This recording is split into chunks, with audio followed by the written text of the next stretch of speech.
Ahí está, Bueno, Nahuel. ahí estamos, martes 25 de abril de 2023. El tiempo pasa, ya estamos cerca de cumplir 3, 4 años como asociación en junio. En breve AFTE va a cumplir un año más, van a ser 12, si no me equivoco. Y seguimos trabajando, como decimos siempre, o últimamente, por y para ustedes, para los colegas. En el día de hoy tenemos un expositor de primer nivel, el doctor Gastón Valente, que es un viejo conocido de la casa ya. Estamos muy agradecidos con su solidaridad.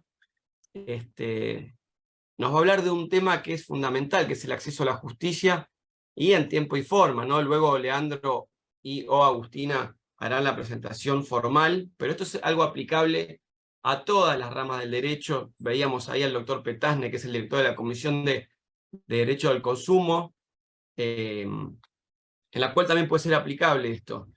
Y yendo un poco a lo que es nuestra asociación, justo acá me suena el alarma de que tenía el Zoom para no olvidarme, es una asociación que surge como por la necesidad de colegas de agruparse y defenderse.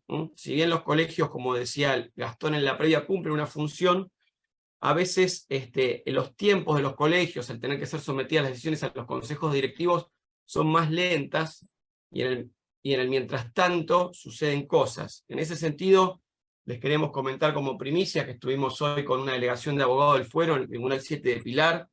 Atento me acompañó la doctora Agustina Elías y el doctor Facundo Castro, a un trabajo realizado, entre otros, por el doctor Lionel Cualito, y hicimos un petitorio, y en el petitorio mismo citábamos al doctor Valente, ¿bien? Donde esperamos que este sea el puntapié inicial de graves retrasos que tiene ese tribunal, varios de ellos por la sobrecarga de causas que tiene por la derivación de casos de una comisión médica que es la de Tire, que en principio no les correspondería, según lo que es la distribución normal de otro tipo de causas por despidos, por ejemplo, que van al resto de los tribunales del Departamento Judicial de San Isidro. Pero más allá de las razones, lo importante acá es agruparse. ¿Por qué nos escuchan? Y la verdad que los escuchan en los tribunales, en las autoridades y los organismos administrativos también de gobierno, por la cantidad que somos, porque somos un grupo en Facebook con 15.400 colegas, y también somos una asociación con 1.700 colegas, que no para de crecer. Y ustedes dirán, ¿cómo puedo ayudar yo? Yo ya estoy asociado o asociada. Muy simple. ¿Conocen un colega que no es socio? Bueno, díganle que se asocie. Es gratis y online. Si cada uno de nosotros trae uno, pasamos a 3.400. Y eso es un montonazo. Nunca vamos a pedir cuota obligatoria. Si en algún momento ponemos cuota, será optativa para la tranquilidad de todos y accesible. Porque queremos ayudar a los colegas. Los que estamos dirigiendo esto, sobre todo los más grandes, Agustina no porque es muy joven, tiene 10 años menos, pero los más grandes, los más viejos, Facundo y yo, por ejemplo, cuando arrancamos no teníamos ni Google, no teníamos a quién preguntarle. Hoy tenemos chat, tenemos Gastón, hace por ejemplo que sí con la cabeza. Es muy duro el inicio de esta profesión. Vos, Leandro, sos jovencito también, entonces te tiro que sos joven. Pero Sí. José, tú lo puedes decir, es muy duro el inicio de esta profesión. Entonces, hoy que tenemos todas estas herramientas, donde para los miembros de comisiones hay chat, para los que no está AFTE, hay un montón de lugares donde consultar en tiempo real, porque una cosa es decir, bueno, yo esperaba a la reunión del Instituto de Derecho del Trabajo, que era una beca de 2 semanas con una duda, y la causa se atrasa. Hoy tenemos la posibilidad de hacerlo así. Entonces, ¿cuál es nuestro compromiso? Seguir defendiéndonos a todos. Lo que necesitamos es el granito de arena de cada uno. Esto es una construcción colectiva. Cada uno decirle al colega amigo, che, asociate, che, subite a AFTE. Porque cuanto más seamos, más nos van a escuchar. Así que sin más preámbulo que ese, nuevamente les agradezco a las autoridades nuestras por la organización, al doctor Gastón Valente, que, reitero, es un profesional de primer nivel, un experto en derecho del trabajo, por el cual me saco el sombrero y me da gusto escucharlo, que estoy aquí con nosotros. Sumamente relevante. Así que aprovechenlo porque esto es todo gratis, no existe en otros ámbitos, todo se cobra. Así que les cedo la palabra a Leandro y Agustina, que van a hacer la presentación formal de Gastón, y les mando un fuerte abrazo a todos. Bueno, muchas gracias, Nahuel. Muchas gracias a todos y a todas por conectarse. Bueno, hoy contamos con la presencia del doctor Gastón Valente, quien es abogado egresado de la Universidad Nacional de La Plata, especializado en temas referentes al derecho del trabajo, subdirector del Instituto de Derecho del Trabajo del Colegio de Abogados de La Plata, profesor del Seminario de Grado de los Institutos de Derechos Humanos y Derecho Social de la Universidad Nacional de La Plata, profesor de la Escuela de Abogados del Estado en materia de empleo público y seguridad social, publicista, y en este caso nos va a hablar de acceso a la justicia, debido proceso y tiempo razonable, sobre todo a la luz de lo que fue el fallo Spoltore, donde él intervino como amicus curiae. Buenas tardes, Gastón.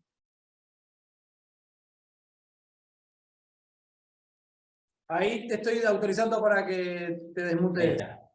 Ahí estoy. ¿Me escuchan ahí? ¿Qué tal? Bueno, muchas gracias. Gracias por la invitación. Bueno, gracias a todo el equipo de la Asociación Abogados del Fuero. Gracias a Nahuel, me pone una presión bárbara con todo lo que habla. Ahora se van a desilusionar cuando me escuchen. Pero bueno, me reía recién, movía la cabeza cuando hablaba de cómo iniciamos la profesión. Yo me acordaba, me parece que el adminículo de mayor tecnología que tenía era un startup, que era el celular que se colgaba en la cintura. No tenía con quién consultar cuando empecé yo la profesión por allá por el año 2000. Pero bueno, no quiero decir la edad, pero ya se deben imaginar.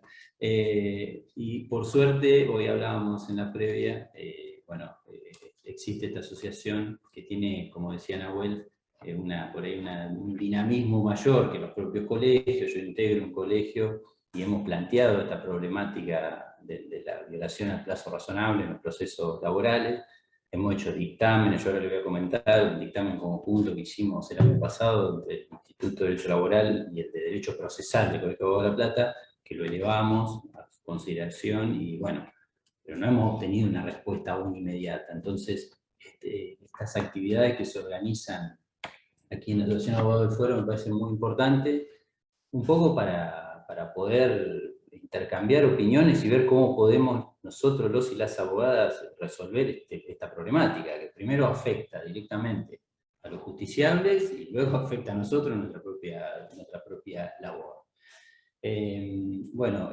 Ahí como decía recién Leandro, gracias por la presentación. Bueno, yo intervine en el caso Spoltore versus Argentina. Entonces, Spoltore versus Argentina se dictó en el 2020, en el 9 de junio del 2020, la sentencia se conoció meses después. Yo no fui el abogado de Spoltore, quiero aclararlo. Spoltore tuvo su propio abogado en el plano nacional, que fue el doctor Reinaldo Gross, un abogado de San Isidro, muchos lo conocen. En el plano interno, lo que es el litigio laboral que hizo Spoltore. Y en la instancia internacional intervino el estudio Visinca, el doctor Marco Firardi y el doctor Bismara, que bueno, son especialistas en el plano internacional y fueron quienes en su momento me contactaron para si me interesaba presentar el amicus, no a título personal, sino porque yo integro un colectivo que se denomina Espacio Intersindical Salud, Trabajo y Participación. Como acá se estaba debatiendo un tema de salud laboral y la demora en la resolución del proceso laboral, bueno, por ahí pensaron si me interesaba intervenir. Yo obviamente nunca había hecho una presentación en plano internacional, dije que sí, y lo hice, y la primera sensación que me trajo fue la simpleza que es intervenir en el plano internacional. Yo en aquel entonces, la presentación, yo la hice creo que en el año 2019-2020, antes de que salga la sentencia, pero estábamos justo en pleno debate de lo que fue la implementación de las comisiones médicas en instancia obligatoria en el país y todo lo engorroso que implica para los y las abogadas ese tránsito. Y me sorprendió como en primer medida la simpleza del trámite en la instancia internacional. Es decir, es lo que siempre reclamamos como una de las garantías del acceso a la justicia. Es decir, uno no puede acotar la petición a un formulario, a un formulismo. Bueno, nada de eso existe en el plano internacional. Es enviar a un mail un escrito que es receptado, recibido y se agrega a la causa sin ningún formalismo prácticamente, que es como debiera ser el formato para cualquier procesamiento, ¿no? Entonces, bueno, eso como primer buena sorpresa, que me generó la participación en esta instancia internacional. ¿Cuál es la importancia del caso para lo que vamos a hablar hoy? Si hoy vamos a hablar de acceso a la justicia, debido proceso y sobre todo la violación al plazo razonable. Porque no es solamente comentar un caso y lo lindo que es tener una sentencia, sino cómo esta nosotros nos puede servir como herramienta en nuestra práctica cotidiana como abogados, como abogadas, y que si podemos, invocando esta jurisprudencia de la Corte Interamericana, resolver estas problemáticas cotidianas que tenemos de la lentitud que tienen los juicios, fundamentalmente en la provincia de Buenos Aires. Bueno, la primera nota distintiva de este caso es que por primera vez, por eso yo en un artículo que publiqué en su momento en la revista La Causa Laboral y la Defensa, que la titulé Histórica Sentencia de la Corte Interamericana sobre Derechos Humanos, es histórica ¿por qué? Porque por primera vez la Corte Interamericana resuelve varios temas que a nosotros nos interesan en esta temática. ¿Cuál es el primer tema? Bueno, el primer tema es que se pronuncia sobre la violación al plazo razonable en un proceso laboral, es decir, por primera vez llega a la Corte Interamericana. Siempre el tema de la garantía del plazo razonable, por ahí fue más utilizado por penalistas, el derecho penal, ¿no? Porque siempre cuando se inculpa o se imputa a una persona un delito y hay un proceso de investigación que demora, esa situación de estar procesada la persona, por mucho tiempo, se invoca esta garantía mucho en la faz penal. Pero la verdad tenemos que decirlo, y tenemos que hacer también una mea culpa, en el plano laboral, incluso yo he leído a muchos destacados autores de derecho procesal, antes no formaba parte ni siquiera de un capítulo del proceso laboral el tema del plazo razonable. Es decir, si uno agarra cualquier obra de derecho procesal, por ahí ahora en el último tiempo sí, bueno, he leído ahí al doctor Juan Formaro escrito sobre el tema, sabemos que es un publicista de derecho procesal reconocido, pero digo, si agarra uno las viejas obras, los libros de texto comentado de las leyes de procedimiento laboral, se van a encontrar con la primera sorpresa que el tema de la garantía del plazo razonable no está abordada en profundidad. Pero esto no es casualidad, por lo que decía al comienzo, fue una garantía que se utilizó más en la faz penal, y de hecho se cuestionaba si esto era aplicable a otro tipo de procesos. Bueno, eso obviamente hoy no hay ninguna duda, no solo por lo que dijo la Corte en Espoltore, sino porque expresamente el artículo 8, inciso 1 de la Convención Americana así lo dice, ¿no? Que es aplicable al proceso penal, civil, laboral, administrativo. Pero bueno, la primera nota distintiva de Espoltore, que en el año 2020 la Corte Interamericana por primera vez condena a un Estado por violar la garantía del plazo razonable en un proceso laboral. Y justamente es Argentina y es el proceso laboral de la provincia de Buenos Aires. Este es un caso que se tramitó en el Tribunal de Trabajo 3 de San Isidro y que, como ahora vamos a ver, demoró 9 años en el tribunal y 3 años más en la Suprema Corte de la provincia de Buenos Aires. Bueno, para la Corte, este tiempo, esta demora, es violatorio de la garantía del plazo razonable. Muchos por eso estarán preguntando, bueno, yo tengo causas que demoran eso o que demoran más, porque seguramente alguno debe tener. Yo acabo justo en estos días, parecía a propósito que venía esta charla, porque yo en el día de hoy tuve una audiencia en la mitad de causa aquí en La Plata de un accidente del año 2014. Fíjense, estamos en 2023, hace 9 años que entré en el tribunal. Hace 2 días tuve en Capital también un accidente del año 2009. Es decir, ustedes dirán qué mal abogado que es este que demora tanto la causa, pero la verdad es que no es, la mayoría de los juicios que tengo no demoran eso, pero hay juicios que están en ese tiempo o han demorado más. Bueno, entonces, volviendo al punto, primer nota distintiva es eso, se condena al Estado argentino por violar la garantía del plazo razonable. ¿Cuál es la otra temática? Por ahí a lo mejor no da para analizarla en profundidad hoy, por el objeto de la charla, es la garantía de las condiciones de trabajo equitativas y satisfactorias. La Corte, por primera vez, entiende que las condiciones de trabajo equitativas y satisfactorias que garanticen la salud y seguridad en el trabajo derivan del artículo 26 de la Convención Americana. Esto ahora, si quieren, nos detenemos un poco, pero por primera vez la Corte hace una aplicación, si se quiere, autónoma de la garantía de condiciones laborales, porque antes por ahí se recurría a una protección diferida, como se dice. ¿Qué es esto de la protección diferida?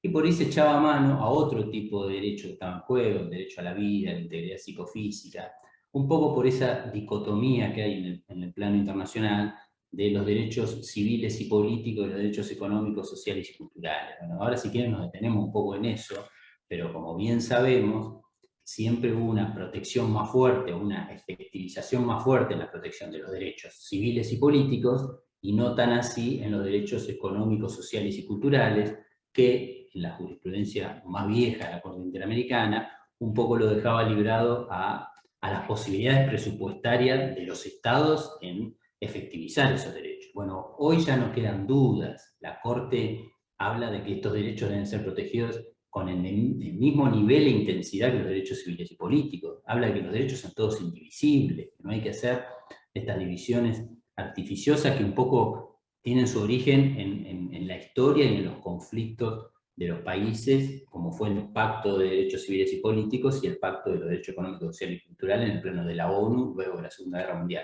No quiero irme de tema, pero ese es un tema muy importante que la Corte también abordó y por primera vez protegió el derecho a la salud y a las condiciones equitativas y satisfactorias como un derecho autónomo, como propio del artículo 26 de la Convención Americana. Ya la Corte había dado muestra de esta línea jurisprudencial con la causa Lagos del Campo en el año 2017, donde le había dado el mismo nivel de protección del derecho al trabajo. Y viene la Corte del año 2017 protegiendo el derecho al trabajo, el derecho a la seguridad social, el derecho a las condiciones dignas y equitativas de trabajo, pero no lo deja librado de una mera manifestación, sino que lo ata a que este derecho, cuando es vulnerado, tiene que ser garantizado a través del acceso efectivo a la justicia. Y ahí ingresamos con la temática de hoy. Los estados obligatoriamente deben garantizar que ante la vulneración de estos derechos, las personas afectadas tengan acceso a la justicia, al debido proceso y a una resolución motivada en un plazo razonable. Entonces, Argentina fue condenada en el año 2020 porque el proceso laboral de la provincia de Buenos Aires, de la 11653, bueno, en este caso Poltori había iniciado el juicio, ahora lo vamos a ver, con la 9688, un juicio muy viejo, pero la verdad que el formato, con la 9688 de ley de accidente de trabajo, pero el formato de tribunales de instancia única siempre existió en la provincia, entonces este formato de proceso laboral es el que la Corte se pronunció que por la demora no se garantizaba el plazo razonable.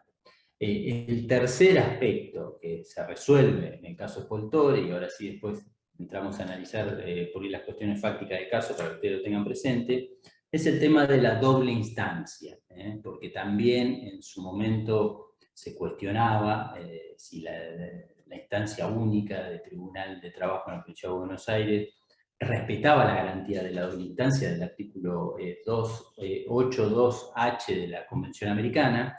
Bueno, la Corte dijo que en realidad en cuestiones de conflicto laboral, si no hay una acusación o una inculpación de un delito, no es necesaria la doble instancia, con lo cual cualquier otra materia que se ventile, en este caso la laboral, no se debería exigir el requisito de la doble instancia. Bueno, esas son las tres, digamos, grandes líneas que trazó el caso Poltori en el año 2020.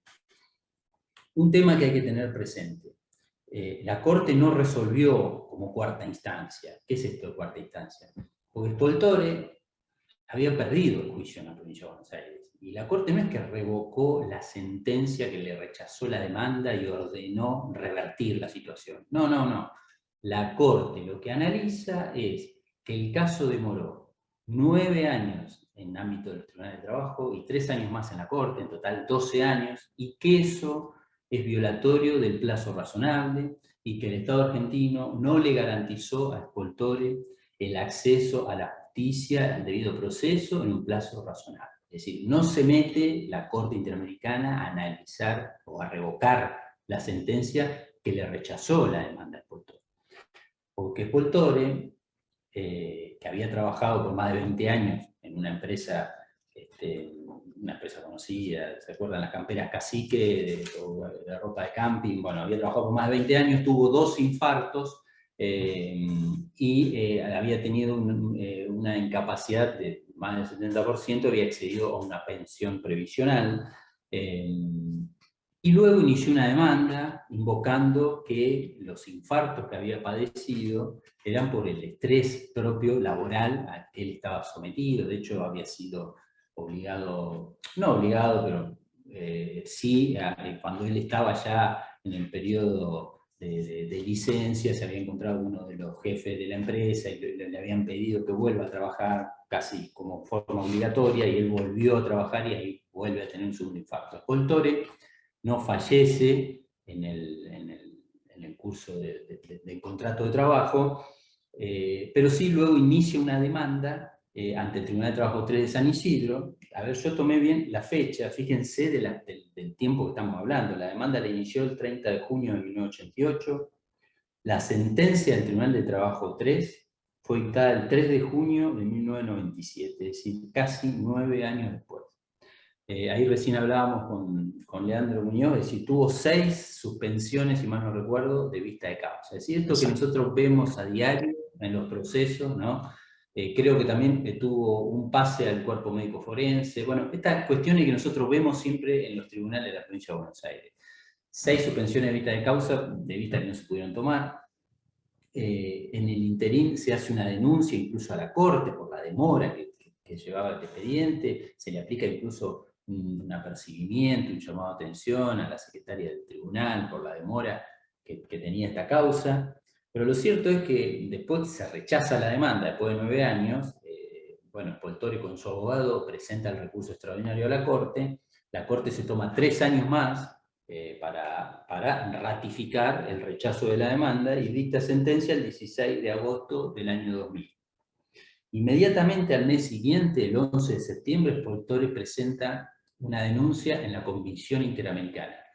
Yo no sé, la verdad desconozco si estaba realmente asesorado por Poltore, seguramente que sí, tenía su abogado, pero yo vi la presentación de la denuncia en el expediente con una nota manuscrita de Poltore. Yo no sé si los abogados me hablan de una persona, bueno, Poltore ya falleció, también hay que decirlo, esto es lamentable, porque la verdad que ni siquiera pudo ver el resultado de la sentencia de la Corte Interamericana. Poltore falleció en el 2012. Lo cierto es que Poltore hizo varias presentaciones, nota manuscrita presentada en la Comisión Interamericana denunciando el incumplimiento sin patrocinio letrado. Yo las vi a las notas, por ahí estaba asesorado por su abogado, pero digo, esto marca del formato bastante laxo del plan de la instancia internacional, ¿no? Un poco invitándolo a ustedes, si ocurre, ojalá que no, pero si les ocurre este tipo de contingencias, que no dejen de hacer la denuncia en la instancia internacional. Lo cierto es que presenta la denuncia en septiembre y la vuelve a reiterar. Y acá también hay otra nota llamativa que hay que decirlo. La Comisión Interamericana tampoco fue ágil para resolver esta denuncia. Ustedes fíjense que Poltore presenta la denuncia en la Comisión Interamericana en el año 2000, septiembre del 2000. La Comisión Interamericana recién hace el informe de admisibilidad del caso el 25 de junio del 2008. 8 años se tomó para hacer el informe de admisibilidad de la Comisión Interamericana. Y el caso lo presentó ante la Corte el 5 de julio del 2017. Es una vergüenza, la verdad. Es decir, la Corte incluso en el fallo advierte esto, lo dice en términos decorosos, pero advierte la preocupación que le genera que este expediente tuvo 18 años en la Comisión Interamericana. Eso también hay que decirlo. Es decir, estamos denunciando que Poltore tuvo que padecer 9 años en la justicia laboral, 3 años en la Corte, 18 años en la Comisión Interamericana, y la Corte Interamericana tuvo 3 años que tomó audiencias públicas, declararon testigos, traslado, defensa del Estado y dictó sentencia. Dictó sentencia en el 2020. Obviamente, y lamentablemente Spoltore no vio el resultado de esta sentencia porque ya había fallecido, pero sí sus familiares continuaron, incluso presenciaron las audiencias públicas y pidieron que se haga justicia por la demora de la provincia de Buenos Aires en la resolución de la causa. Ahora, yo me quería detener en algunas cuestiones puntuales que nos pueden servir a nosotros los y las abogadas. Primero, ¿cuál fue la defensa del Estado? Bueno, primero, hay un tema también que me llamó la atención, que quiero que lo tengan presente. Spoltore fue directamente a la Comisión Interamericana sin haber hecho un recurso a la Corte Suprema de Justicia de la Nación. Eso también me llamó la atención, porque ustedes saben que en el plano internacional está la obligación del agotamiento de los recursos internos. De hecho, esa fue una de las excepciones que planteó el Estado Nacional. El Estado argentino, cuando se presenta en la causa, dice, bueno, pero Spoltore podría haber ido a la Corte de Nación, no lo hizo. Podría haber iniciado una demanda de daños y perjuicios, dice el Estado argentino, en contra del Estado argentino, por los perjuicios que le generó la demora de juicio, y tampoco lo hizo. Y acá es muy interesante la resolución que toma la Corte. La Corte no hace lugar a esta excepción, porque dice que no hay garantías de que si Spoltore hubiese tramitado ese recurso y esa acción, le hubiera subsanado el daño que ya le había causado. Eso es muy interesante, porque esto nos permitiría que aun cuando ya tuviésemos sentencia en la jurisdicción de la provincia de Buenos Aires, necesidad de ir a la Corte de la Nación, que por ahí tenemos otro gratuito 2 o 3 años a la espera de que nos digan que no, a lo mejor ya podemos, invocando esta jurisprudencia, decir de que no tenemos necesidad de plantear otro recurso más, porque no hay garantía de que por esos recursos se subsane el daño que ya nos ha generado la violación en plazo razonable. Entonces, ese punto es importante. La Corte desestimó la excepción del Estado argentino de que no hubo en el caso tratamiento de los recursos internos. Otro tema importante que me parece, por la defensa que planteó el Estado argentino, que hizo un reconocimiento parcial de responsabilidad. El Estado argentino, a partir de esta gestión de gobierno, se presenta en la causa y hace un reconocimiento parcial de la responsabilidad por la demora, y dice que, no sé si fue la gestión actual, no quiero decir cualquier cosa, porque esto fue en el año 2017, 2018, pero el Estado argentino alega que en la provincia de Buenos Aires se sancionó la ley 15057, ustedes saben, la ley procesal de la provincia de Buenos Aires, vigente formalmente nada más, porque la Corte ha dicho que por razones presupuestarias no tiene aplicación, y que esta ley iba a subsanar la problemática de la violación del plazo razonable. Entonces fíjense que la argumentación del Estado argentino de que las garantías de no repetición, de que esto no va a volver a ocurrir, por decirlo en palabras que se entiendan, es la sanción de la 15057. Bueno, todos sabemos lo que pasó con la 15057. Por resolución de la Corte, lo único que considera operativo es el artículo 2, inciso J, de la acción de revisión por lo actuado en comisiones médicas, pero luego no se ha puesto en vigencia. Bueno, entonces, aquí hoy tenemos un tema, ¿no?, para debatir. Si la Argentina fue condenada por violar el Estado razonable, el plazo razonable, si el Estado argentino dio como garantía de no repetición la sanción de una nueva ley y la Corte me dice que no es aplicable, bueno, aquí el Estado argentino está incumpliendo nuevamente con la garantía del plazo razonable. Y esto, bueno, es para analizar. Ameritaría, no sé, tal vez una nueva presentación en la misma causa ante la Comisión Interamericana. Bueno, aquí, ¿cuál es el monitoreo que se hace de esta causa? Ustedes saben que la Comisión tiene un poco la obligación y la Corte de que las sentencias no sean solo un lindo cuadro para colgar, sino para ver qué grado de cumplimiento hay con lo que se resolvió. Ahora vamos a ver qué es lo que se resolvió, porque también lo que se resolvió, en el fondo, la Corte condenó al Estado argentino a pagar una indemnización por daños y perjuicios a las presuntas víctimas y ordenó la publicación de la sentencia en un diario de gran circulación. Eso lo cumplió el Estado argentino. También se había pedido otro tipo de medidas, más de que se publicite esto en el Poder Judicial, que la Corte no hizo lugar. Pero lo cierto es que hoy esto es un tema que se vuelve a reiterar. Entonces, utilizando los propios argumentos de defensa que tuvo el Estado argentino ante la Corte Interamericana, hoy podríamos argumentar de que sí, la garantía de no repetición era 15.057 y si esta no se está aplicando, bueno, no se está cumpliendo con lo que resolvió la Corte en Espoltore. Bueno, las otras dos cuestiones que se resolvió en el caso, como ya lo expliqué en el comienzo, por ahí, si quieren después volvemos, pero no quiero salirme del tema del plazo razonable, que por ahí es lo que nos convoca hoy. ¿Cuál es el alcance que tiene el plazo razonable? ¿No? Esto ya está, incluso yo los invito para que lo consulten. Bueno, hay un cuadernillo de jurisprudencia, el cuadernillo número 12 que edita la Corte Interamericana, lo pueden encontrar por internet, de debido proceso. Allí están todos los fallos de la Corte Interamericana sobre el plazo razonable, y ahí van a ver los alcances del plazo razonable, las pautas para la determinación del plazo razonable. La mayoría de los autores que han estudiado el tema coinciden en esto. ¿En qué? Que bueno, los alcances del plazo razonable, por ejemplo, bueno, ¿a qué proceso se aplica? Bueno, en este caso se resolvió para un proceso judicial laboral, pero también tiene aplicación para un proceso administrativo, cualquier tipo de proceso. Esto ya la Corte lo había dicho en el caso Baena del año 2001, si puede ser un proceso administrativo o un proceso judicial. Nosotros tenemos presente esto de los plazos por lo que específicamente regula la ley de riesgo de trabajo para el trámite en comisiones médicas.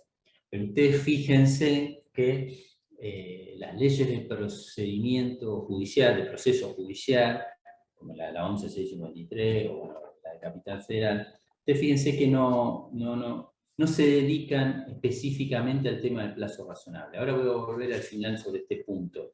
Pero siempre el tema de los plazos y la prevención de los plazos siempre se hace jugar con la caducidad de instancia, con la prescripción o con la pérdida del derecho, pero nunca estuvieron regulados específicamente como una garantía del sistema interamericano de derechos humanos, porque en realidad es eso. Esto está regulado en el artículo 8.1 y en el artículo 25.1 de la Convención Americana, que expresamente establece que los procesos deben tener un plazo razonable de duración.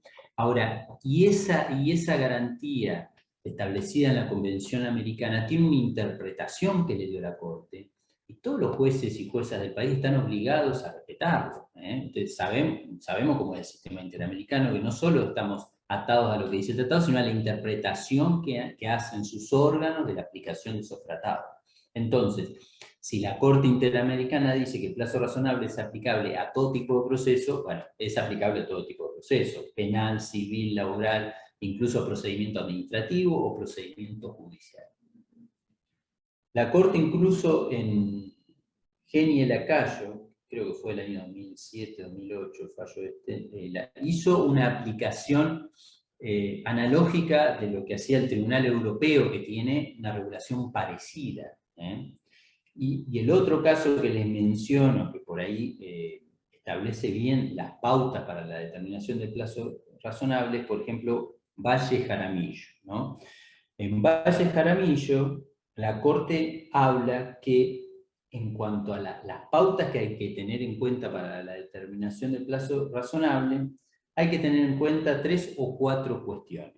Primero, la complejidad del asunto. Ojo, porque esto siempre es un argumento que se esgrime cuando la causa se demora, ¿no? Bueno, pero este caso es complejo. Bueno, ¿qué es la complejidad del asunto? Bueno, en el caso Espoltore, la Corte dijo la causa no merecía mayores complejidades. Estamos hablando de que es una enfermedad profesional, se invoca una causalidad laboral, por estrés en el trabajo, por presiones laborales. Bueno, se acredita o no se acredita, pero no el nexo causal. Pero digo, eso no justificaba 9 años de tramitación de la causa, ni 6 suspensiones de vista de causa, ni pase al cuerpo forense, bueno, etcétera, etcétera. Entonces, la complejidad del asunto no es cualquier complejidad. La complejidad del asunto es para las causas de mucha voluminosidad, de muchos medios de prueba.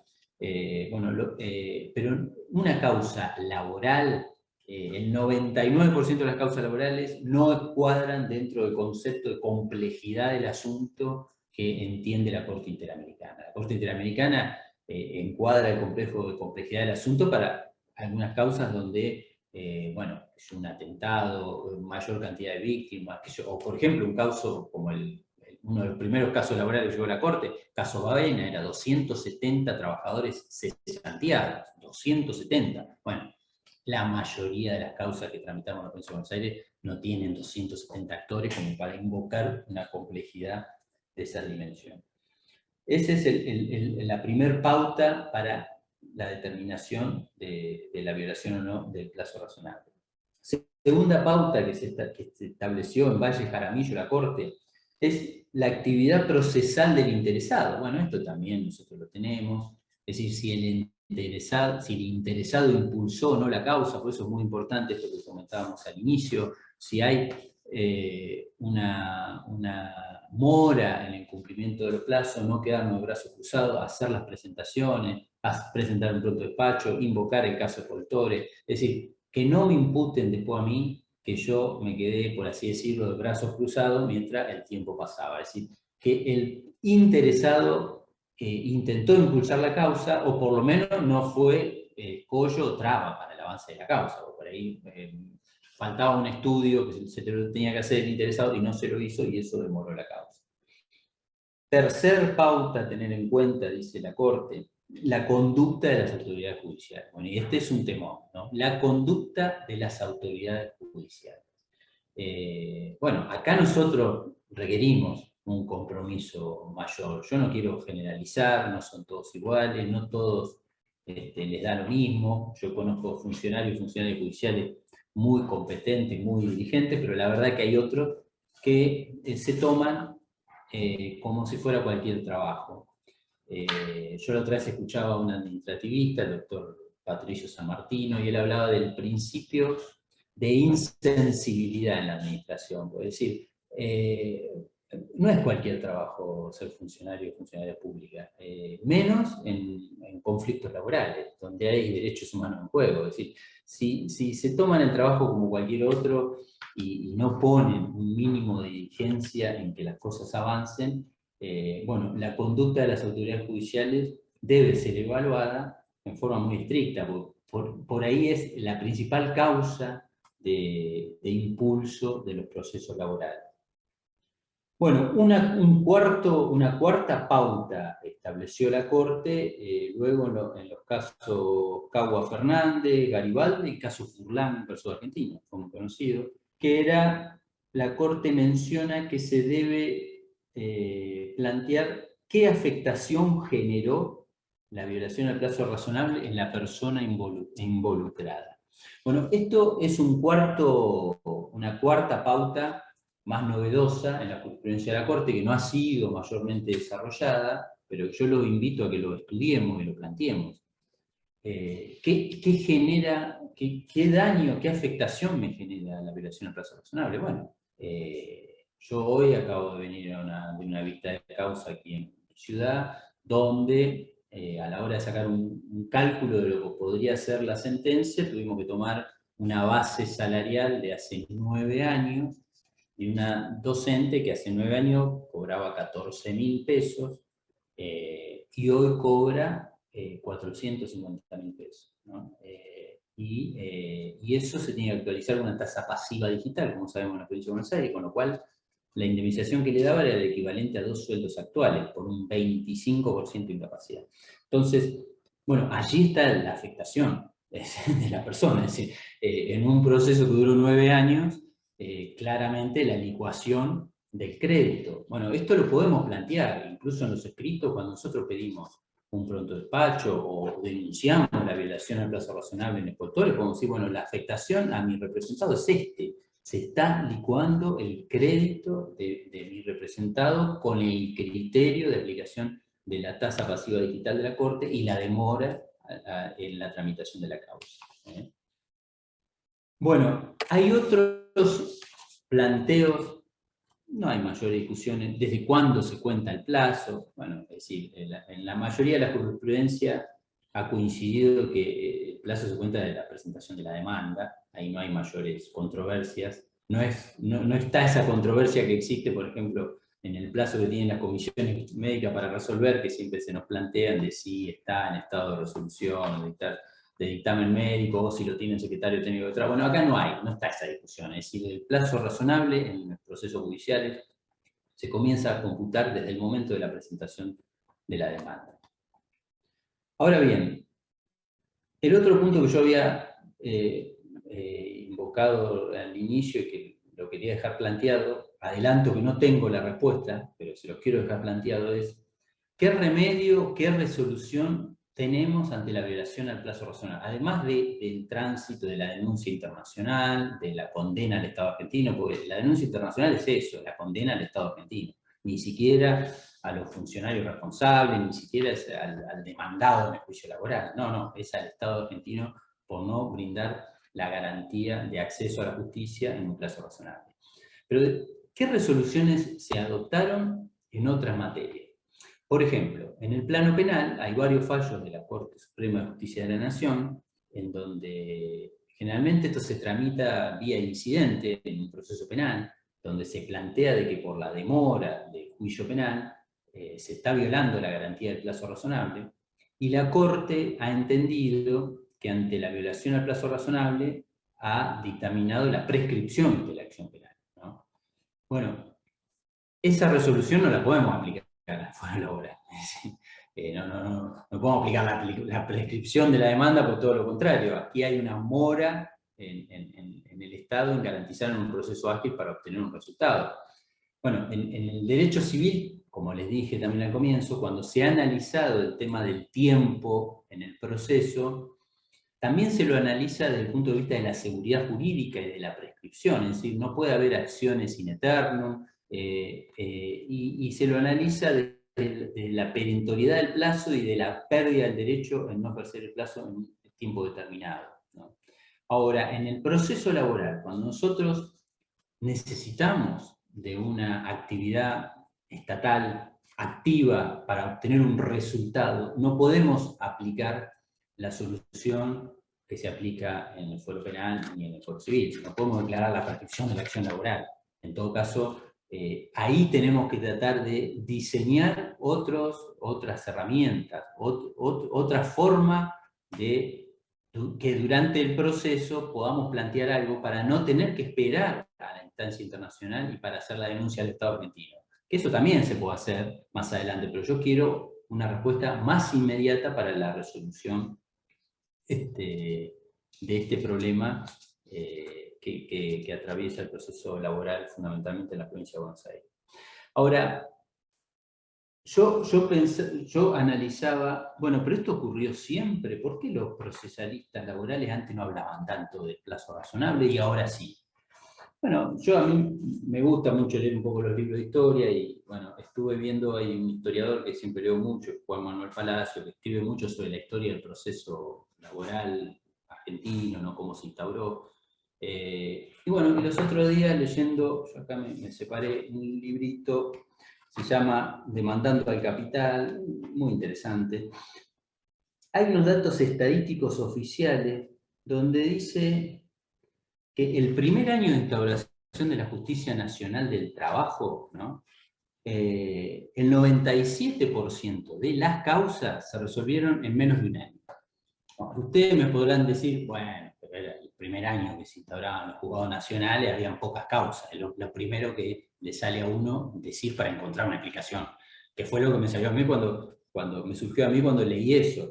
Pero la sorpresa me la llevé cuando seguí leyendo y analicé que el mismo historiador, en base a datos estadísticos oficiales, dice que cada juzgado nacional del trabajo en Capital, en el año 1948, tenía 672 expedientes. Es decir, es un número muy parecido a lo que pueden tener ahora.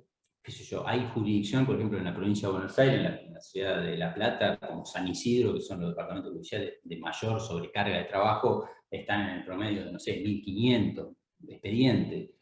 Supongamos que tripliquen el número. Bueno, si triplican el número, lo deberían resolver en 3 años, no en 9, ¿no? Porque si vemos cada juez tenía 672 causas, pero mayor fue mi sorpresa cuando fui a ver qué pasaba en la provincia de Buenos Aires. Bueno, y la provincia de Buenos Aires también, las causas demoraban entre 1 y 2 años. Yo también pensaba, bueno, tienen pocas causas. Bueno, no, la verdad que no. Por ejemplo, en aquellos años, obviamente los partidos de mayor litigiosidad eran los partidos que eran industrializados en aquellos años, pero hoy no lo son. Avellaneda, Quilmes, por ejemplo. En Avellaneda tenían 1736 expedientes en 1950, 1314 en 1951, bueno, 1204 en 1960. Año y medio, 2 años demoraban los tribunales de trabajo. El objetivo de la ley Tribunales de Trabajo en la provincia de Buenos Aires había sido justamente la celeridad, de que no se podía esperar los tiempos de un proceso civil. Ustedes me dirán, bueno, pero había más conciliación. Bueno, no, tampoco. Mire, en los primeros años de la Justicia Nacional del Trabajo solo el 38% se conciliaba. No sé, tal vez es más que lo que se concilia hoy en Capital. En la provincia de Buenos Aires los datos de conciliación siempre superan el 70%. A veces, muchas veces, por la premura del actor que hace la demanda, por el tiempo que lleva el proceso y para que no se le licúe más el crédito.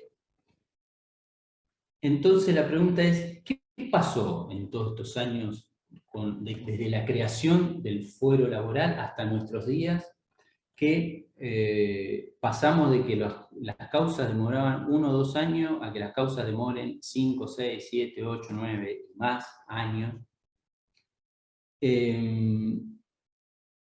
Otro dato que me llamó la atención, no quiero hablar mal de nadie, ni personalizar en nadie, es que estos historiadores, es un libro muy interesante que dice, bueno, ¿quiénes eran los jueces, los primeros jueces laborales, ¿no? Por ejemplo, en la Justicia Nacional del Trabajo? Dice, bueno, eran hombres en promedio mayores de los 40 años, hasta 50. El abogado laboralista no existía como profesión cuando se inició el fuero laboral, ¿no? Entonces, algunos tenían alguna carrera académica y le llama la atención a este historiador que todos los jueces que fueron nombrados o abandonaron su carrera académica o se atrasaron en presentar las tesis. Es decir, que su designación como juez les demoró su carrera de docente profesional. Yo con esto no estoy diciendo que los funcionarios no estudien, pero digo, había una vocación de quien ingresaba a la justicia que dejaba de lado otras cuestiones para abocarse enteramente a la tarea judicial. Yo, perdónenme, yo estoy cansado de ver jueces que dan clases por Zoom en horarios judiciales, ¿no? Y después se suspenden las vistas judiciales. Tienen derecho a dar clase y hablar, todos tienen derecho. Ahora, si vos tenés el tribunal al día y si fijás audiencia de vista de causa a un tiempo razonable, perfecto. Ahora, si después me fijás una audiencia de vista de causa a 3, 4 años, bueno, a mí, la verdad, no me gusta ver a los jueces hablando en los congresos en horario judicial cuando los expedientes están esperando sentencia o designación de audiencias de vista de causa. Bueno, no quiero, ya llevo casi 1 hora, yo quiero dejarle espacio también a ustedes que me hagan los cuestionamientos que crean. Yo quiero sí mencionarles que nosotros, yo bueno, integro el Instituto de Derecho Laboral del Colegio de Abogados de La Plata y el director es el doctor Eduardo Buché, y el subdirector es el doctor Julio Núñez, que también integra la Asociación de Abogados del Fuero, y junto con el Instituto de Derecho Procesal del CAL, el año pasado hicimos un dictamen conjunto denunciando esta problemática. Un poco, no estoy haciendo propaganda de lo que hacemos en el instituto, sino yo les comparto lo que nosotros hicimos, lo que se nos ocurrió, y también lo planteo para ver si hay algo que ustedes crean que es mejor que esto. Es decir, nosotros hicimos un dictamen, lo elevamos a nuestro colegio, denunciando esta situación. El colapso, es más, pedimos que se declare la emergencia de la justicia del trabajo. Todavía ni siquiera se declaró, porque la verdad que es insostenible el estado de la justicia del trabajo. Nosotros en la Ciudad de La Plata tenemos la mitad de los jueces que deberíamos tener, y a su vez la última norma que creó un tribunal de trabajo fue en la década de los 90, ¿no? Donde la conflictividad era mucho más baja de lo que es ahora. Además tenemos la concentración en la Ciudad de La Plata de la erradicación de las causas contra la provincia. Bueno, hay infinidad de factores plurilocales que a lo mejor no se pueden replicar al resto de las jurisdicciones. Pero nosotros apuntamos varias cuestiones en este dictamen, yo después si quieren se lo comparto. Como primer medida, bueno, obviamente, la consagración del acceso a la justicia como una garantía del sistema interamericano de derechos humanos, que el derecho de acceso a la justicia generalmente a personas en situación de vulnerabilidad, el proceso laboral es eso, y el derecho de plazo razonable también lo invocamos por lo que se dijo en Espoltore y porque el Estado argentino fue específicamente condenado, ¿no? Y además porque la Corte Suprema de Justicia de la Nación, el 12 de agosto del 2021, en la causa Gómez lo resaltó, que es un derecho del sistema interamericano que debe ser plenamente aplicable a todo proceso laboral. La propia Corte lo acaba de decir en el 2021. ¿Qué medidas se pueden tomar? Bueno, nosotros hicimos varias sugerencias, no los voy a cansar aquí con esto.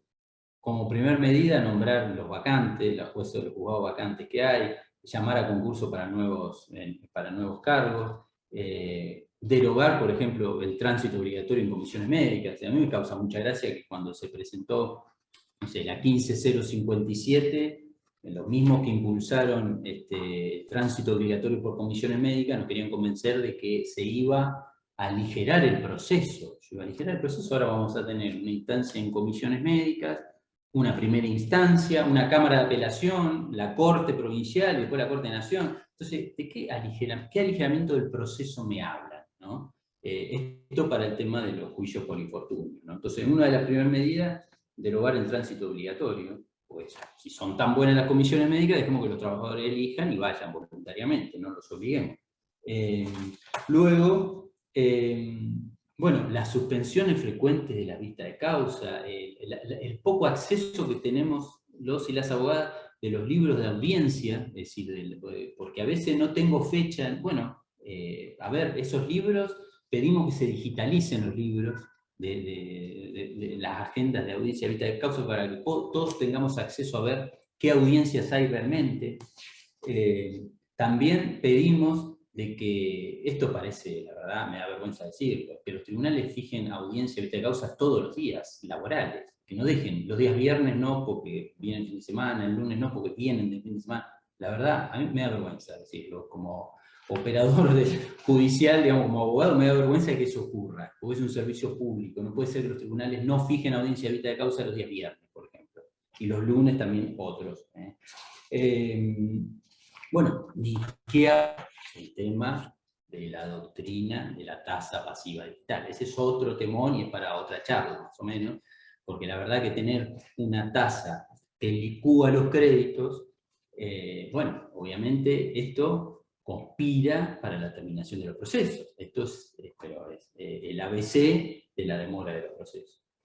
Otra de las cuestiones que denunciamos es el instituto del reenvío de la Corte. La Corte muchas veces se toma 3 años para resolver una causa, y luego que la resuelve, la devuelve al tribunal de origen para que dicte un nuevo fallo. Es decir, la Corte debería resolver el caso, porque si no es otra nueva sentencia a esperar del tribunal de origen.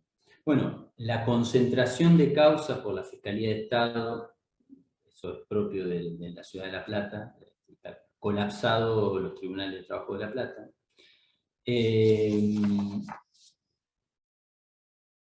Otra de las cuestiones que planteamos es, bueno, el doctor Juan Formaro hizo un trabajo interesante que se llama Nuevas Propuestas para la Justicia Laboral Bonaerense, lo publicó en La Ley en el año 2022, y él plantea una dinámica de tramitación de las causas con un solo juez, con audiencias videograbadas. Bueno, por ahí sería eso merecedor de otra charla en particular, pero teniendo hoy la ley 15057 prácticamente no aplicada por una corte, que fue una ley dictada por un órgano democrático, la legislatura de la provincia, y la corte con el solo argumento que no tiene presupuesto, dejó de aplicarla, que puede ser que tenga razón de que no tiene presupuesto. Ahora yo digo, ¿cómo resolvemos la cuestión de la falta presupuestaria? Si no, siempre caemos en la falta presupuestaria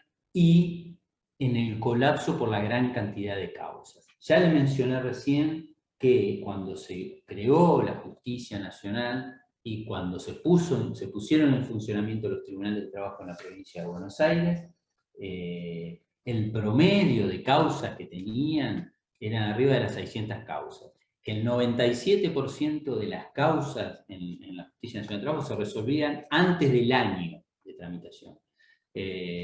Con lo cual no hay motivo alguno. Yo, algunas de las cuestiones que a veces creo que conspiraron en contra de la celeridad, siempre se habla de que la tecnología ayuda a la celeridad de los procesos, pero la verdad que yo veo sentencias de hace muchos años, o demandas de hace muchos años, y la demanda tenían 2, 3 carillas. Hoy con la tecnología, sabemos, la demanda tiene 70 páginas, la contestación de demanda tiene 80, las sentencias tienen 100 páginas. Yo le soy franco, doy clases en la Escuela de Abogados del Estado. El otro día les di como examen que resuelvan un caso, y les dije que lo tenían que hacer en 5 carillas. La verdad, se me enojaron todos. Me dijeron que en 5 carillas no se podía resolver un caso. Yo recuerdo uno de los casos más paradigmáticos que hay en el tema de riesgo del trabajo, que siempre nos recuerda el doctor Cornaglia, que es un caso de 1915, no sé si lo tienen presente, que es el caso Monreal del Lara del Estado. Fíjense, búsquenlo en fallo, la colección de fallos. Es un caso que tiene 3 carillas. Ustedes me dirán, bueno, pero resuelve cuestiones chiquitas. No, resuelve 3 cosas centrales para el sistema del ordenamiento jurídico argentino. La primera cuestión que resolvió la Corte en 3 carillas fue la aplicación de la doctrina del riesgo profesional, que lo aplicaban los franceses de 1998 y que nosotros lo íbamos a comenzar a aplicar con la 96-88 y todavía no estaba vigente. Bueno, la Corte lo aplica sin estar en vigencia la ley. Es decir, aplica un sistema de responsabilidad objetiva 50 años antes que la reforma del Código Civil y 1 año antes de que entrara en vigencia la ley. Punto 1. Punto 2. Aplica el principio iura curia novi, porque no había sido planteado ni siquiera eso en la demanda. Punto 3, analiza si es aplicable o no la venia legislativa para los infortunios laborales. Dice que no. Es decir, 3 temas pesadísimos. La Corte Suprema de Justicia de la Nación en 1915 lo resolvió en 3 carillas. ¿Qué quiero decir con esto? A veces me parece, tal vez es una opinión personal mía, que la tecnología o el copy-pegue ha conspirado al procesamiento de las causas. A veces me parece que hay una exageración en los colegas, en la voluminosidad de los escritos. Yo creo que si tenemos argumentos interesantes y sólidos, no necesitamos 60 páginas para decir, la verdad. Yo creo que se pueden decir en menos tiempo. O después eso es lo que argumentan los jueces, para decir, tengo que leer una demanda de 70 páginas, tengo que leer una contestación de 100 páginas. Seguramente la extensión de los escritos por ahí puede ser un argumento de los abogados que hacen empleadora, pero tengamos, seamos escuetos, vayamos al grano, como dice el dicho, porque yo creo que en muchos de los puntos pecamos por exceso por la tecnología y la digitalización. Ya no son ríos y ríos de tinta, ahora son ríos y ríos de caracteres. Pero la verdad es que ese puede ser uno de los puntos. No creo que sea el central. Yo creo que el central es que debatamos estructuralmente cómo podemos mejorar el proceso laboral en la provincia de Buenos Aires. Tenemos los antecedentes de la condena al Estado argentino, tenemos promesas hechas por el Estado argentino de que esto se iba a resolver con la 15057, pero hoy la situación sigue igual. Bueno, no quiero extenderme demasiado, porque por ahí a lo mejor hay muchas preguntas, no estuve viendo las preguntas. Como verán, es un tema bastante álgido y seguramente alguno tendrá algún cuestionamiento para hacerme. Así que bueno, no sé si quieren, abrimos al debate.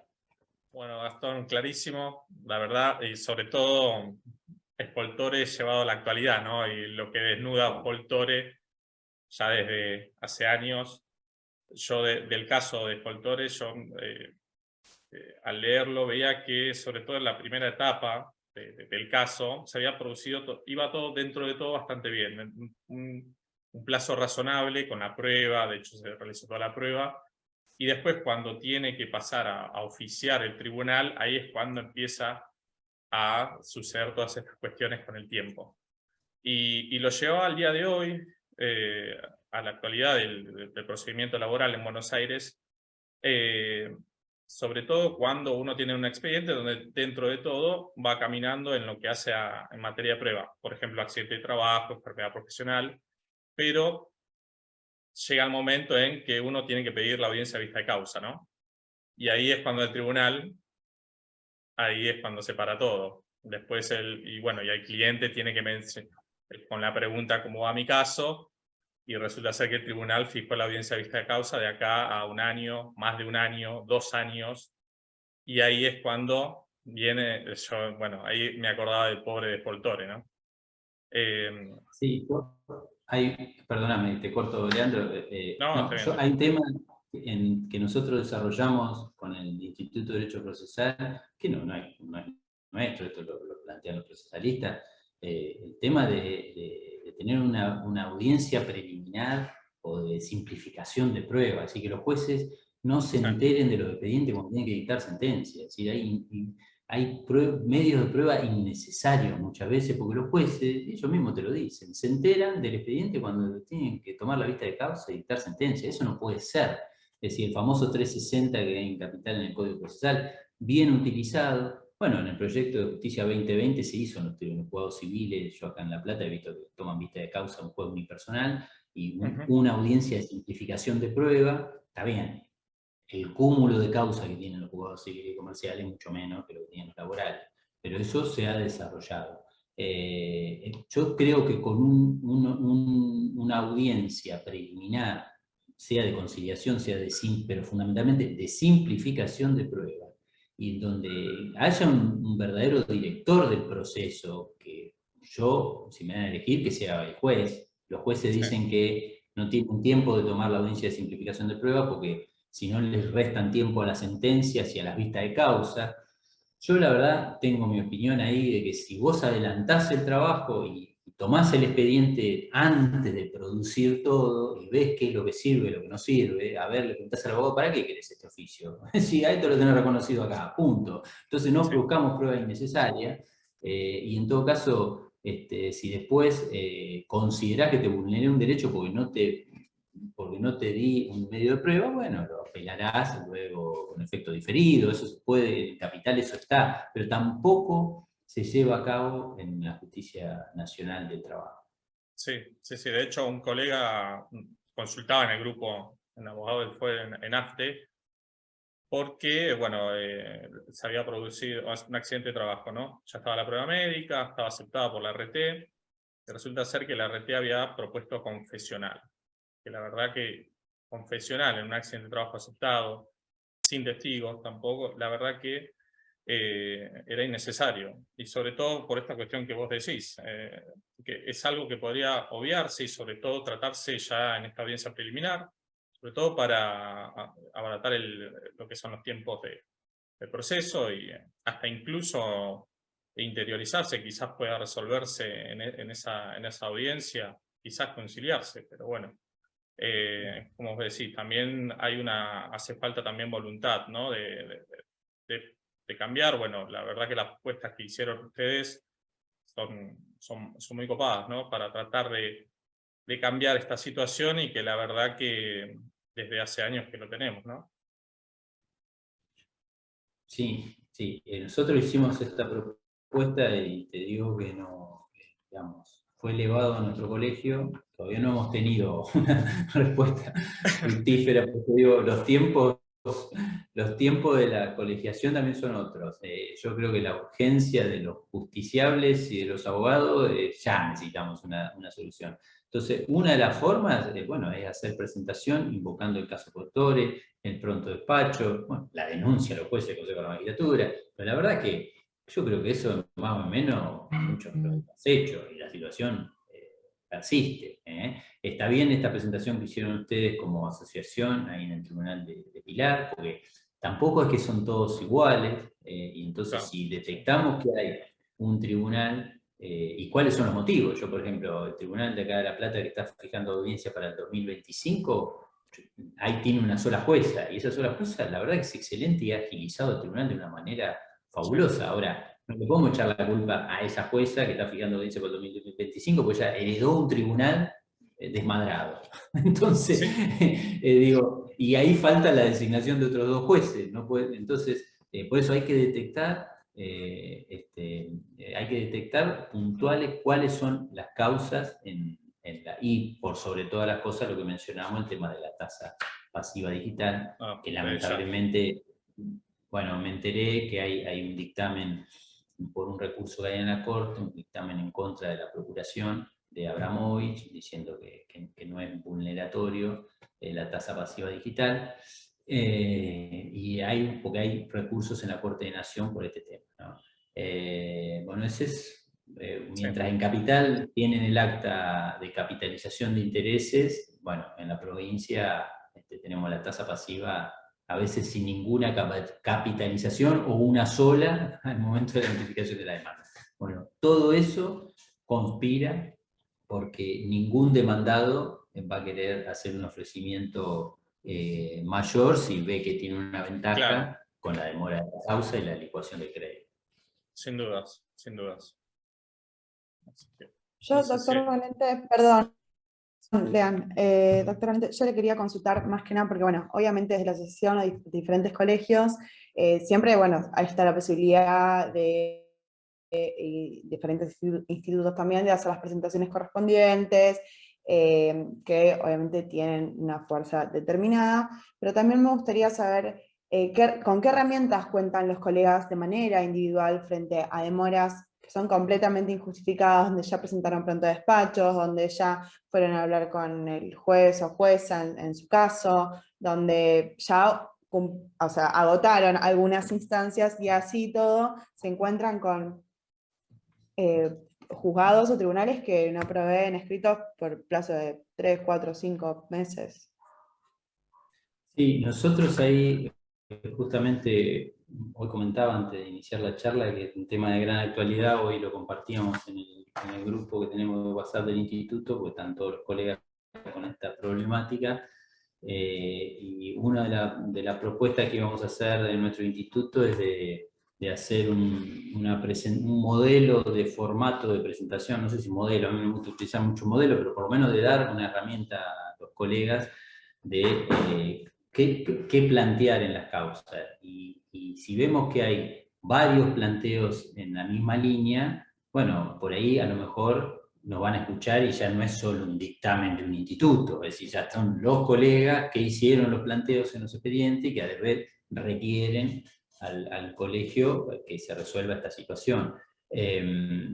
Nosotros hemos ensayado todo tipo de la denuncia, o la denuncia a la Corte, en Espoltore, eso funcionó, se hizo, se sancionó, se hizo un llamado de atención a la secretaria del tribunal por lo que había demorado la causa, pero eso no trajo ninguna resolución.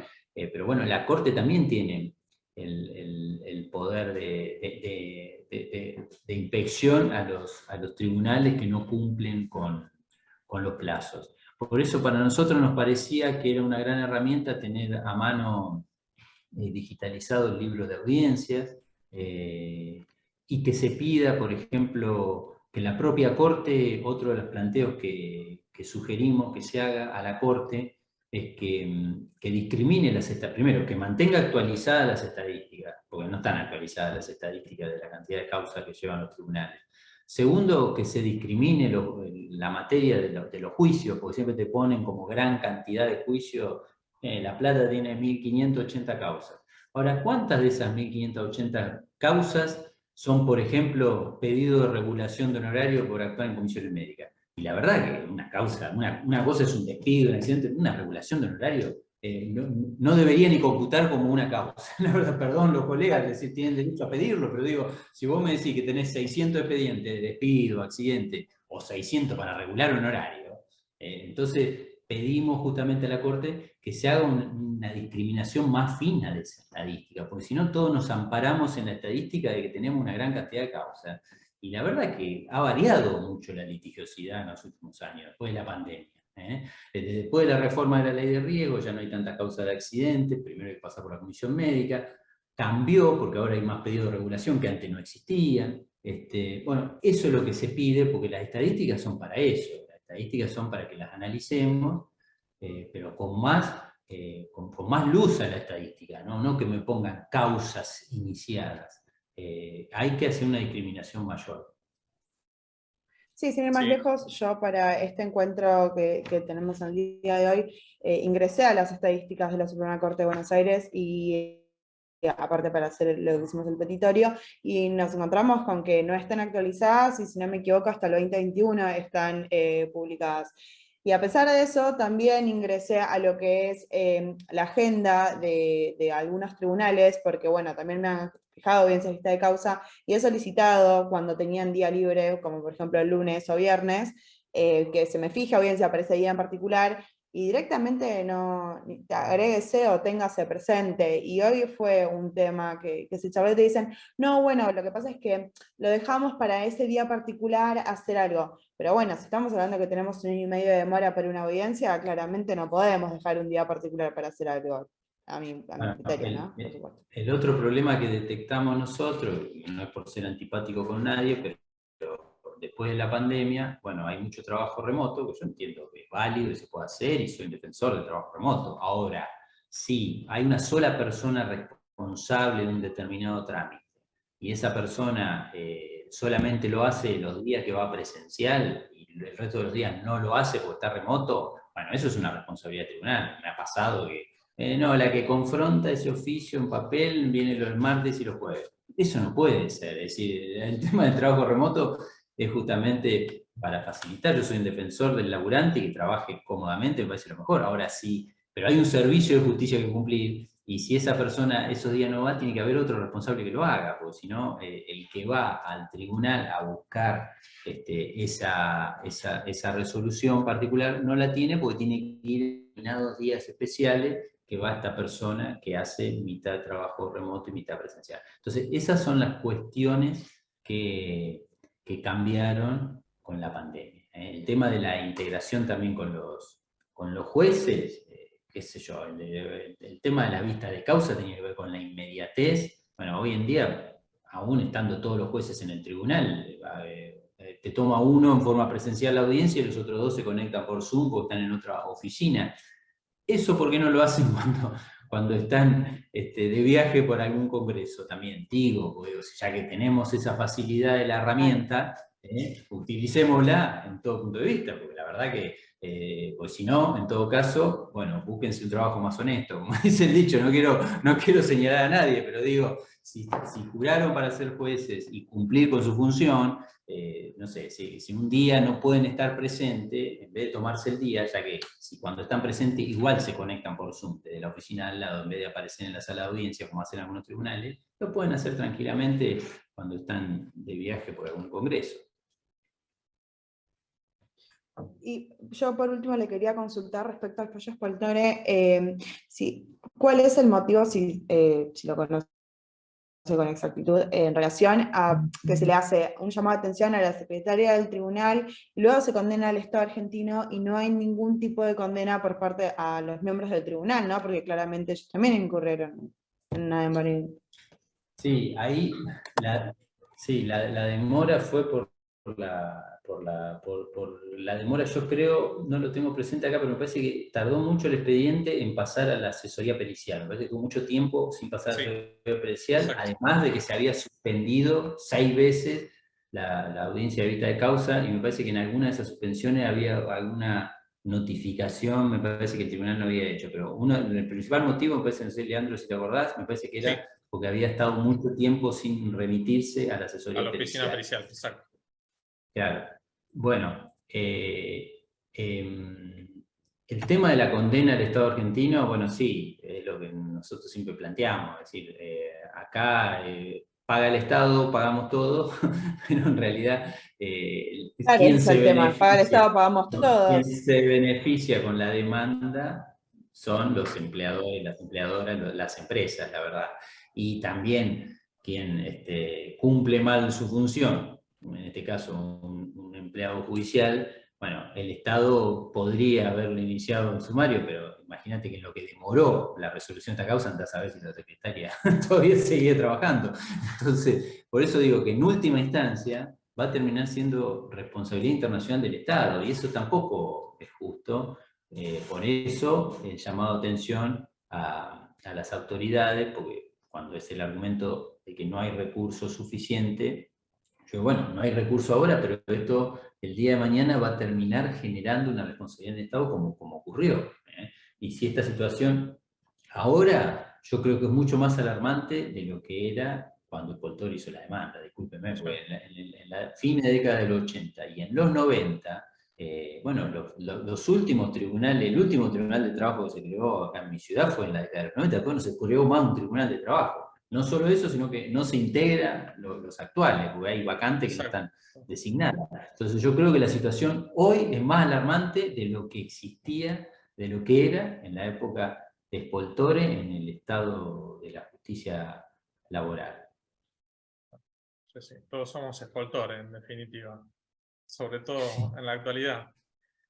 Sí, Ahí la tal doctora cual. Flavia Helbuch está haciendo una consulta donde lo que ella pregunta, quisiera saber qué se puede realizar para el retardo de comisiones médicas, específicamente le hacen Mercedes 38.5, tiene demora de 8 o 9 meses para fijar fecha de revisación médica. Bueno, mirá, el tema de comisiones médicas es otro gran temor. Yo también por este colectivo que integro de salud, trabajo y participación, espacio intersindical, la otra vez tuvimos una reunión hace 2 semanas con el gerente y los directivos de comisiones médicas, plantear esto. Bueno, y ellos nos hicieron ahí una radiografía de la situación actual de comisiones médicas, siempre son muy optimistas. Yo no soy tan optimista con el funcionamiento. Ellos me dicen que hay comisiones médicas puntuales que tienen detectado la problemática y siempre que están trabajando para ello, pero que el gran problema que tienen, esto dicho por las propias autoridades de la SRT, es que no logran cubrir la vacante con los médicos. Entonces nosotros le planteamos, bueno, ¿será que los tienen en condiciones laborales o le pagan poco? O me dicen que no, que salen los concursos para médicos, que los puestos no se cubren, de hecho hay comisiones médicas que no tienen ningún médico, me parece que una es la de Trenkelauken, no sé cómo la de Mercedes tal vez tenga ese problema, pero bueno, parece que tenemos un problema estructural, así como no tenemos jueces para nombrar, porque la verdad que en la provincia de Buenos Aires se hizo un concurso y hay una terna de cerca de 40, 50 jueces para nombrar, pero no salen los nombramientos porque hay una traba tal vez política en el Consejo de la Magistratura. En el tema de las vacantes de los médicos en las comisiones médicas, dicen que no logran cubrir porque cuando no se presentan los suficientes a los concursos. Otro tema que nosotros le planteamos, que a veces demora los procedimientos, que esto es para hablarlo largo y tendido, es el uso y abuso que hacen las ART del rechazo de las denuncias, y eso sobrecarga el trabajo en comisiones médicas, y eso en vez de utilizar a la comisión médica para lo que realmente se necesita, que es para que emita un dictamen médico para ordenar nuevas prestaciones o no, está abocada a revertir esos rechazos. Bueno, eso por datos estadísticos que nos dijeron esto, que por ejemplo el año pasado se iniciaron, no quiero dar números inexactos, pero se iniciaron cerca de 60.000 expedientes administrativos en todo el sistema. Solamente el 15% era por rechazos, y que solamente el 30% estaba mal rechazado. Entonces, con ese argumento nos dice que no hay un abuso de las ART en los rechazos, sino que están bien los rechazos y que cuando están mal ellos lo revierten. Bueno, esto le estoy dando yo la explicación que nos dieron las autoridades de la SRT, porque uno de los puntos que le planteamos es la demora en las comisiones médicas. Ahora, para resolver el tema de la demora en las comisiones médicas, estamos mucho mejor que en la fase judicial, porque tenemos el plazo, ¿no?, de 60 días hábiles que tienen, prorrogable por 30 más, y ahí podemos aplicar una solución de que qué pasa si no se cumple. Bueno, si no se cumple, se tiene por agotada la vía. En el fuero judicial, ese es el planteo que yo les traía, es decir, no tengo la respuesta. ¿Qué pasa cuando en el fuero judicial no se cumple con el plazo razonable? No podemos declarar prescrita la acción, no podemos declarar agotada la vía, porque necesitamos una resolución positiva de la justicia.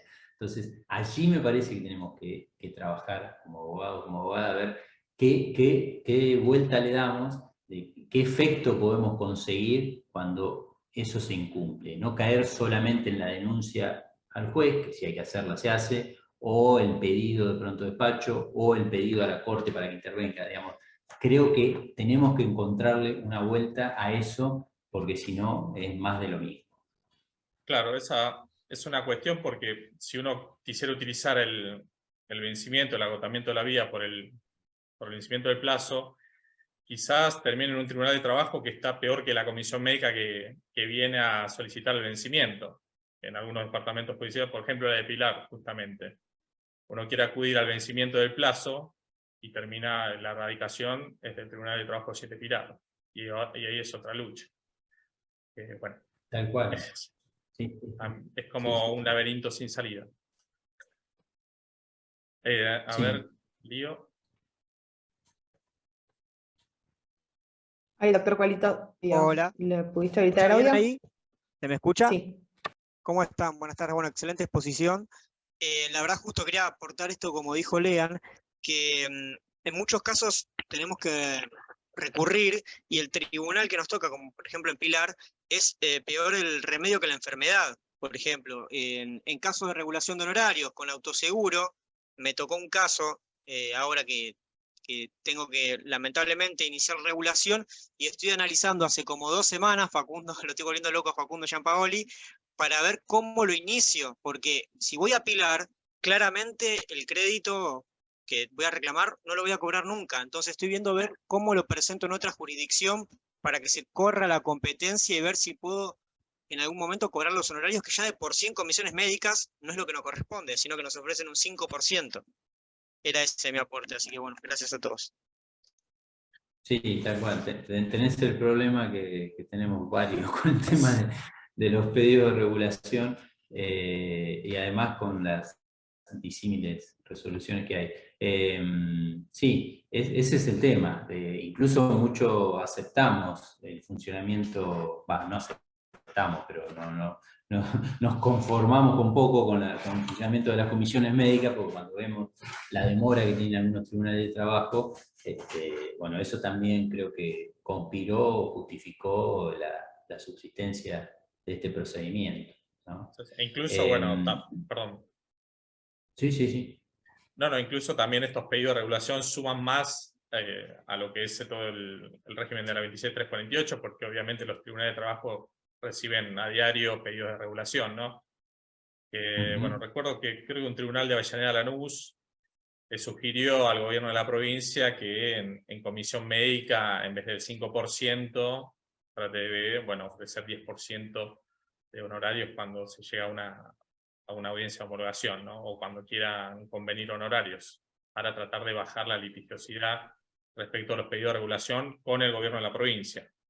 Pero bueno, creo que... Sí, lo que pasa es que también tenemos el grave problema que más allá del 5% o el 10% tampoco te pagan los aportes. Entonces, eso sí. Bueno, sí. Entonces una vez hace el pedido de regulación, a mi entender no es económicamente, y esto lo coincidimos con el doctor Giampaoli, económicamente en realidad no es redituable hacer un pedido de regulación, porque la realidad es que salvo algunos tribunales en particular que dictan muy buenas regulaciones, hay otros que son pésimas, pero ¿qué es lo que sucede? Al menos, obviamente, también que aparte de la regulación judicial, te paguen los aportes, cosa que por comisión médica no se hace. Acá el doctor Diego Barreiro, que está escuchando por ahí, que es un amigo, me manda que, bueno, él ya denunció al tribunal de Pilar que acaban de ir ustedes a hacer la presentación el año pasado. Así que esto parece que hay algunos colegas que se animan. Hay que hacer la denuncia disciplinaria en contra de los tribunales que no cumplen y que no cumplen con el plazo, que no cumplen con la ley de horario. Pues la verdad que también es una precarización de nuestra profesión.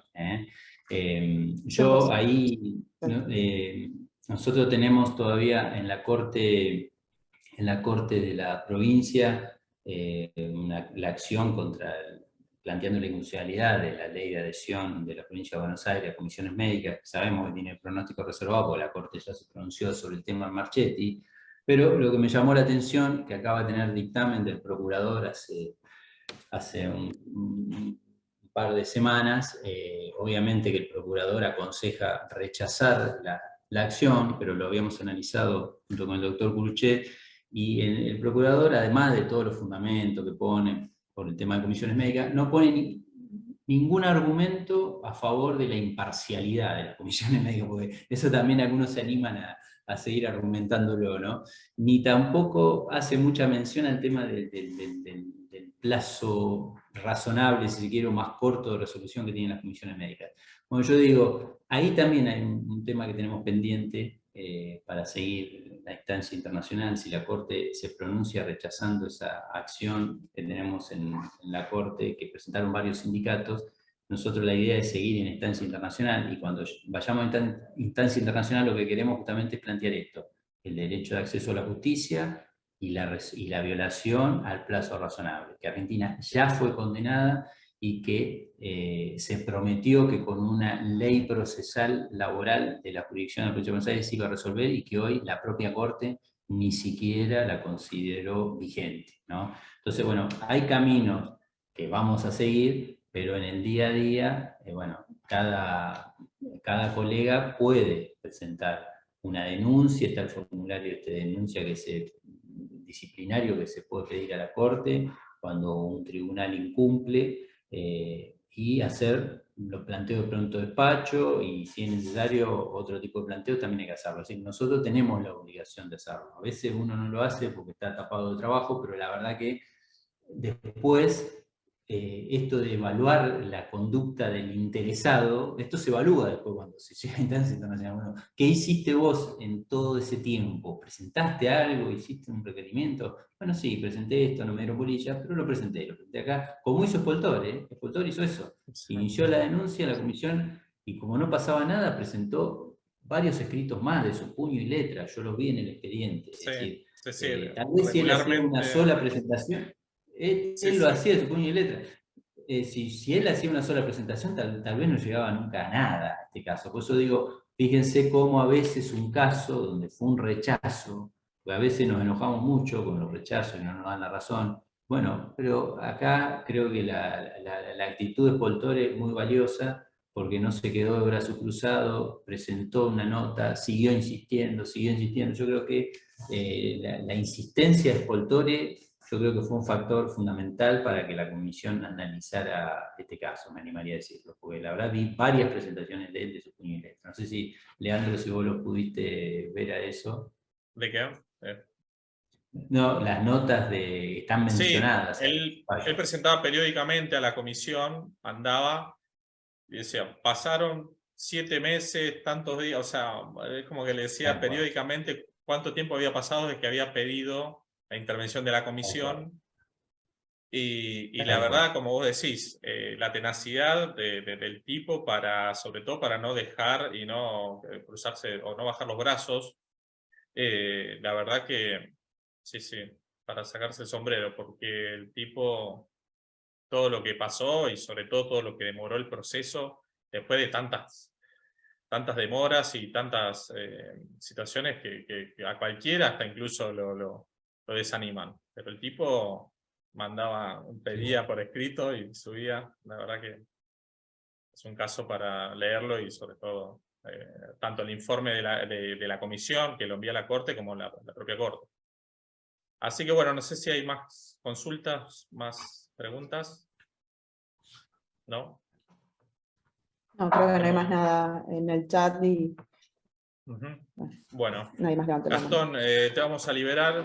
La verdad, excelente la exposición, y sobre todo algo que sigue lamentablemente vigente y preocupa, porque parece que va a agravarse mucho más y no vemos algún tipo de medida o de intención política de querer cambiar esta situación, ¿no? Así que bueno, te agradecemos mucho, gracias. Y bueno, también agradecerle a los directivos de la asociación, a vos, también a Agus, a los chicos también, a Lío, a Facu. Gracias, Gastón. Así que bueno, Gracias. que Gracias a tengan... ustedes. Sí. Gracias por la invitación y gracias a todos y todas por escuchar, que siempre estamos tapados de trabajo y hacerse un lugarcito, bueno, siempre obviamente es el reconocimiento mutuo. Gracias. Bueno, muchas gracias. Buenas tardes a todos. Hasta luego. Buenas tardes. Buenas tardes.